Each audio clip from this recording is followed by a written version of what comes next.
afternoon. It's a beautiful, yet confusing, sunny and rainy spring day here in North Idaho. We're going to get some work done here between mud season and mosquito season. While this pile torches up, I'd like to go give you a practical demonstration of how we use our digital communication system and what it's capable of. Let's go take a look. I'm back here at my wife's vehicle, and you'll recall from our overview video that everything in her vehicle is tucked away underneath this rear compartment next to the battery. Everything's hidden. But what that means is there's no monitor or keyboard or mouse for her to use to access that computer. That's no problem though. What we've done is set up that off-grid wireless access point so she can access with her phone or this dedicated tablet that we have set up just for this purpose. No internet is required to make this work except for in the setup. After the setup, nothing is connected to the internet. In fact, this is running off a Raspberry Pi 2, so it doesn't have internet access. This tablet is always connected to the wireless access point that is being emitted by the Raspberry Pi, that off-grid Wi-Fi connection. So it also is not connected to the internet. So I'm going to go ahead and connect now.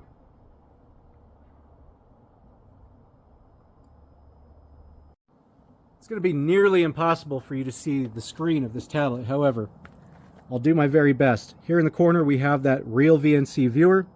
Just click that app and it brings up the list of connections. The only one I have set up for her on this tablet is her car. So makes it easy. You just click right on that and it's going to remote right in. It's already connected to the Wi-Fi by default. And here we go. We've got our FLDIGI software. This is simply remoting into the Raspberry Pi, but she's accessing it headlessly through this tablet. So I can get on there. I'll just go ahead and click on home. I can type anything I want within the bounds of what's lawful per FCC guidelines. So I'll just type hello. It's tough to imagine them objecting to that, but hey, it's the federal government, who knows? And I press enter to send. This is now going to send. You can see it going over the waterfall. Maybe. And then home is going to receive that and send us back an acknowledgement. Very important part of our system is being able to confirm that our messages were received. After we receive the confirmation, we'll get a little chime from the speaker that I have set up for her. It's coming through now. Just be patient. You have to be patient with digital modes. There it is.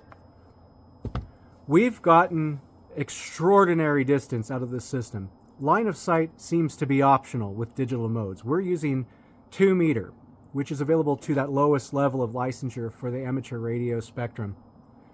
2 meter is typically thought of as a line of sight mode. That is, if you couldn't possibly see your destination, you shouldn't be able to talk to that person. However, what we're finding is with digital modes, line of sight is optional. So we're getting things like 60 miles over mountains, over like 7,000 foot tall mountains. And I'll go ahead and pull up on the screen here a land profile of some of the longest distance contacts we can make. This is completely routine, normal performance expectations for this system. However, I can't guarantee that it's going to work that good for you. You may have to just run some experiments. But in our area, it works fantastic. I don't understand how the radio waves are doing this, but this is a 2 meter line of sight band, and it's working. It's exceeding my expectations in every way. We're here in my vehicle and out of the rain, so I can show you how my terminal works. As you can see, I've got the HDMI monitor, and I access with this Bluetooth keyboard and trackpad. I've also got that wireless access point set up just in case the HDMI monitor blows up, but I really like accessing this way when I have it available. So we have FLDIGI running full time, and alongside that I have Viking GPS. I think you're really going to like this program. It's capable of a lot, and all these maps can be downloaded to be used offline. We're also experimenting with running JSA call simultaneously with FLDIGI so that we have that as a backup. So far, the Pi 3B Plus that I have in the center console here is running all of these 3 programs without a problem. It's not maxing out the processors, and it's only using half the RAM available.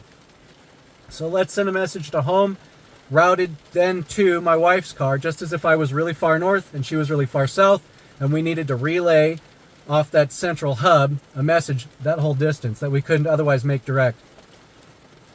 So I am a paramedic, and my job is fairly critical. I can't just leave it when things go bad. And I also work about 50 miles away from home. Communication is really important to us. So far, we haven't had any really critical incidents where we would need to pass safety information, but this option is now available for if that does occur.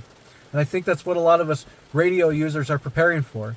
Those times when the government is not there to protect us, when we're on our own and we need to handle our communication needs ourselves. So we've had a couple incidents that demonstrated proof of concept for us so far.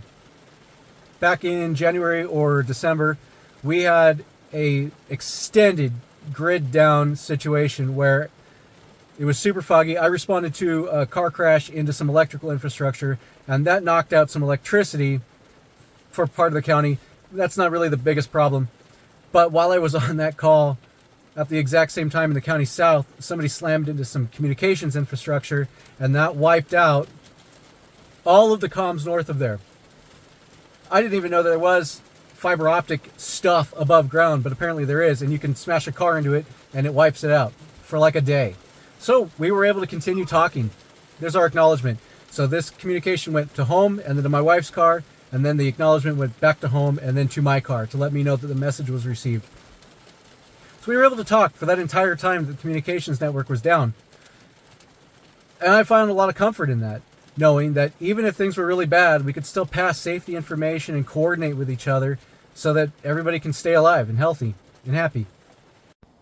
Even though this system is a challenge to set up, we've built it in such a way that once the setup is complete, the actual usage of it is extremely easy. In fact, it's so easy that our kids can use it. Oftentimes my wife will be driving and she'll pass the tablet off to one of the kids, and they're able to send me messages that way. That is lawful under the FCC guidelines. She is supervising their usage of her station. I hope this gives you a little bit better overview of how our system works. If you have any questions, drop them in the comments. I'd be happy to make a video explaining anything that you need in order to understand how the system works.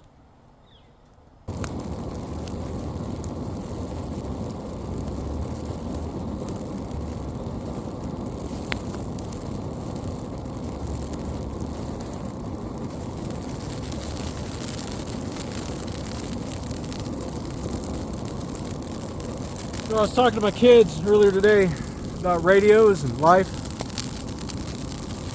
and I asked them what they like best about our family's off-grid digital communication system. My daughter thought about it for a bit. She said to me, "Dad, our radio system's never going to give you up. It's never going to let you down. It's never going to turn around and desert you." I thought those were really wise words coming from an 11-year-old. Confirmation that I'm doing my job right.